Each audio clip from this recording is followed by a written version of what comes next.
विचलित ना हो महाराज, वो अवश्य आएंगे। बुद्ध के पावन हाथों से यदि ये विधि होगी तो धन्य हो जाएंगे हम। महाराज, बुद्ध आ गए।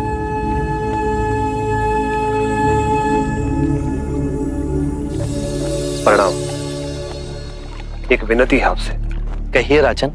पिछले कई दिनों से मेरे स्वप्न में मेरे पिताश्री आ रहे हैं।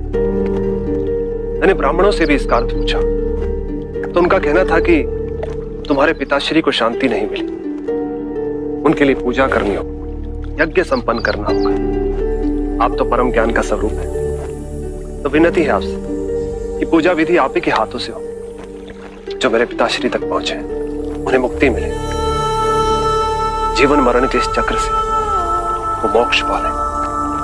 अवश्य राजन। आप मिट्टी के 2 घड़े मंगवाइए, एक में घी भरवाइए और एक घड़े में कंकड़ पत्थर भरवाइए, और उन दोनों घड़ों के मुंह कपड़े से बंधवा दीजिए और उन्हें लेकर नदी के तट पर आइए। मैं वहीं आपकी प्रतीक्षा करूंगा। मैं भी इसका प्रबंध करता हूं महाराज।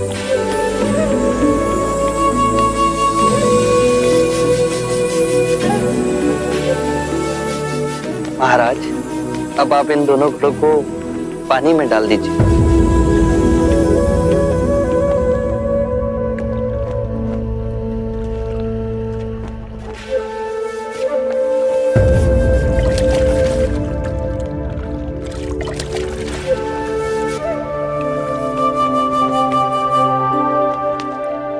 महाराज, अब इन दोनों घड़ों को आप तोड़ दीजिए।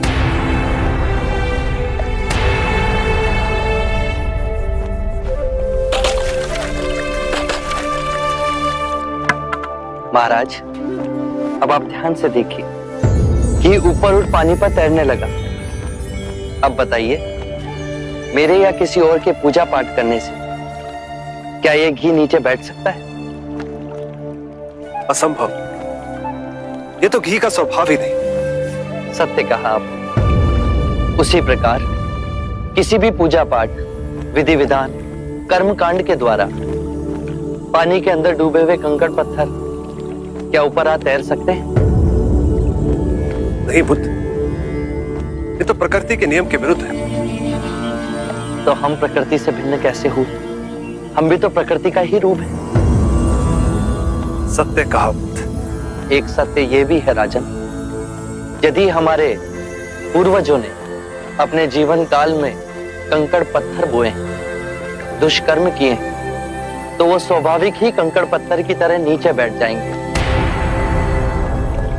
और यदि उन्होंने अपने जीवन काल में सत्कर्म किए हैं, तो स्वाभाविक ही घी की तरह ऊपर आ तैरने लगेंगे। जो बोएंगे वही काटेंगे। परंतु इस शरीर रूपी जीवन काल में ही नहीं, अपितु इस शरीर रूपी जीवन काल के पश्चात वाली यात्रा में भी हम जैसे कर्म करेंगे वैसा ही फल मिलेगा। अब बताइए, इस प्रकृति के नियम को कोई पूजा पाठ, कर्म कांड, विधि विधान, यज्ञ हवन मिटा सकता है? राजन, मैं भी इसको नहीं बदल सकता। केवल अच्छे कर्म ही मनुष्य की मुक्ति का द्वार खोलेंगे। ये कैसी तलवार है आपके हाथ में, जो एक क्षण में सारे झूठ काट केवल ज्ञान को प्रकाशित करती है। ना जाने कितने जन्मों और भटकता में यदि आपकी कृपा ना होती, इस एक क्षण में आपने अपनी अदृश्य तलवार से मेरे अहंकार का सर भी काट दिया। धन्य है प्रभु।